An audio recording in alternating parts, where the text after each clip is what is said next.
Savez-vous qu'au début du XXe siècle, pour satisfaire la passion des riches américains pour les accessoires en peau des crocodiles, des milliers d'enfants africains ont été offerts en pâture aux crocodiles? À cette époque, les vêtements, sacs et chaussures en peau d'animaux étaient en vogue. En Amérique, la chasse, une activité cruelle mais courante, était la principale source de revenus pour les nombreuses personnes. Les peaux des crocodiles, tout comme celles des pumas, d'ours ou de loups, étaient particulièrement prisées pour leur beauté et leur rareté, mais leur capture était un défi. Les crocodiles, malgré leur force et leur dangerosité, finissaient toujours par être attrapés grâce à des méthodes de chasse spécialisées. Leur peau, très coûteuse comparée à celle d'autres animaux, éveillait la convoitise des riches. La capture des crocodiles était facilitée par leur habitat marécageux où la nourriture était inabondante. Dans un tournant macabre, certains riches ont eu l'idée d'user des enfants noirs, prenant exemple d'une pratique peu conventionnelle et controverse d'un zoo aux États-Unis. En effet, selon un article du Washington, les responsables du zoo de New York qui souhaitaient déplacer des animaux de la section des enfants à celle des animaux exotiques ont décidé d'utiliser des enfants noirs comme appât pour les crocodiles,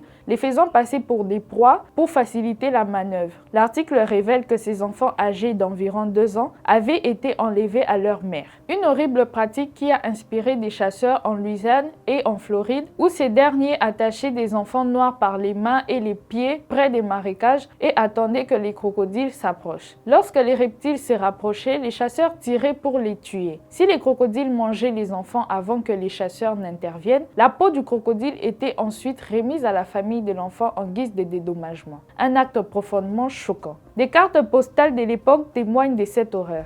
Ce massacre met en lumière la cruauté que l'Amérique a infligée aux innocents. Une brutalité qui perdure au XXIe siècle puisque les enfants, à travers le monde, demeurent les premières victimes des génocidaires qui, à défaut de chasser des crocodiles, s'emparent des territoires.